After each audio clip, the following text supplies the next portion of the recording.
What's going on, guys? Lewis here with Precision Camera, and today we're going to be talking about the Lumix S Pro 50mm 1.4.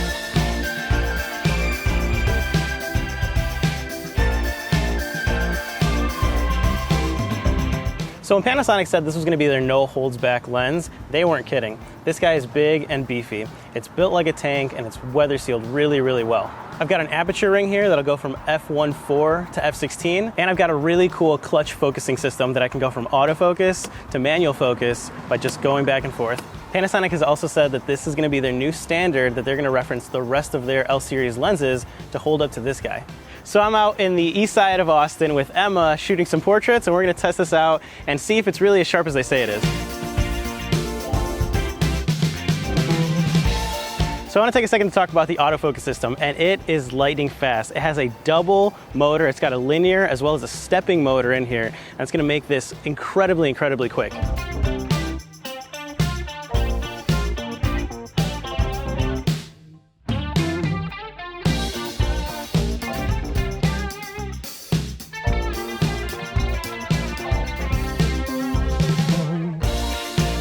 So you get 11 aperture blades in here that's going to give you really creamy and buttery out of focus areas. When you take it all the way down to 1.4, that background is hard to beat.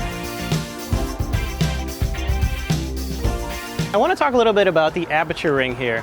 You might notice that it doesn't have a button or a switch to de-click it. If you listen, that's clicking. If you're shooting in video and you put it in shutter priority, so the camera's going to make the aperture decisions for you, it's actually going to be a stepless, seamless aperture change.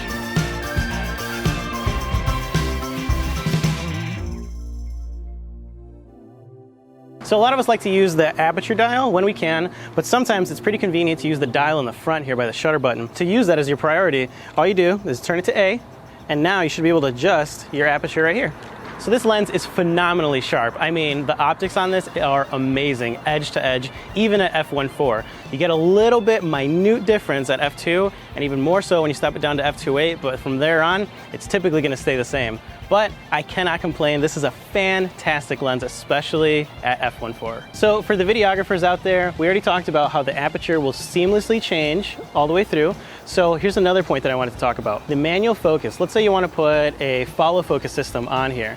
Well, in the menu system, you can choose to manually focus linearly or non-linearly, which is a great asset to use. I gotta be honest with you, it's big, it's kind of heavy, and at a $2,300 price point, it's kind of pricey. But if you are looking for the top level image quality and you are willing to pay for it, and let's say you want to pair it up with an S1R, this lens is going to perform magnificently well, and it's going to be worth every single penny. So come stop by Precision Camera, check it out for yourself, and follow us on social media at Precision Camera. I'll see you guys.